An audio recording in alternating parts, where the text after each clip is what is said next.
पवन तनय संकट हरन मंगल मूर्ति रूप राम लखन सीता सहित हृदय बसो सुरभू।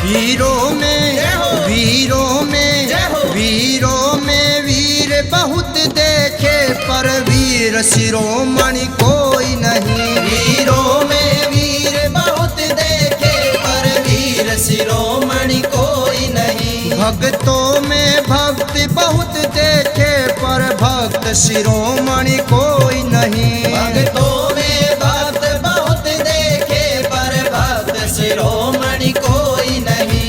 अरे भक्त शिरोमणि कोई नहीं और वीर शिरोमणि कोई नहीं। भक्त शिरोमणि कोई नहीं और वीर शिरोमणि कोई नहीं। वीरों में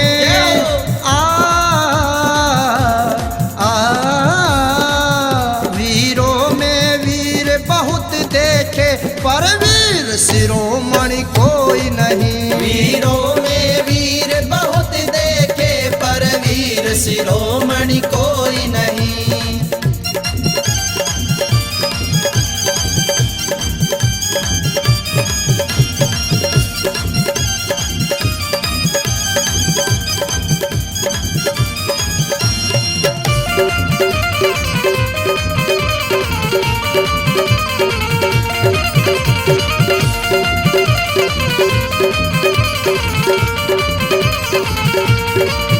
भारतवासी हर पुण्यवासी हर मंदिर धोप लगते हैं। हर मंदिर धोखे लगते हैं।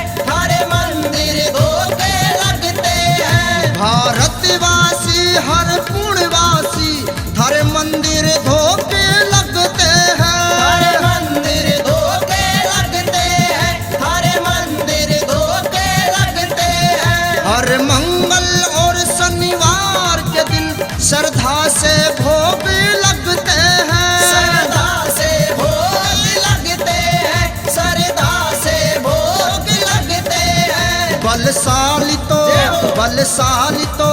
बलशाली तो देखे बड़े बड़े बजरंग बली सा कोई नहीं। वीरों में वीर बहुत देखे पर वीर शिरोमणि कोई नहीं।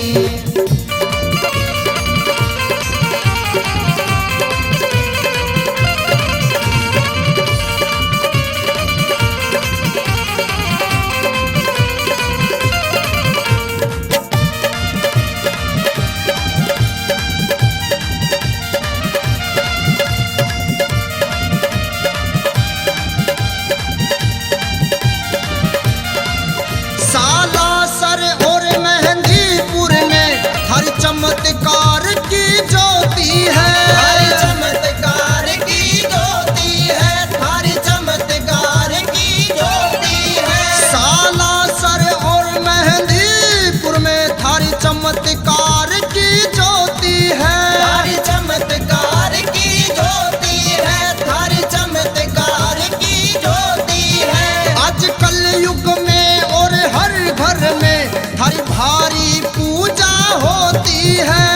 भारी पूजा होती है। थारी भारी पूजा होती है। ज्ञानी तो देखे बड़े बड़े बजरंग बली सा कोई नहीं। वीरों में वीर बहुत देखे पर वीर शिरोमणि कोई नहीं।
पर वीर शिरोमणि कोई नहीं। वीरों में वीर बहुत देखे पर वीर शिरोमणि कोई नहीं। भक्तों में भक्त बहुत देखे पर भक्त शिरोमणि कोई नहीं। भक्तों में भक्त बहुत देखे पर भक्त शिरोमणि कोई नहीं। दुनिया में देव हजारों हैं बजरंग बली सा कोई नहीं। बजरंग बली सा कोई नहीं। बजरंग बली सा कोई नहीं। बजरंग बली सा कोई नहीं। बजरंग बली सा कोई नहीं।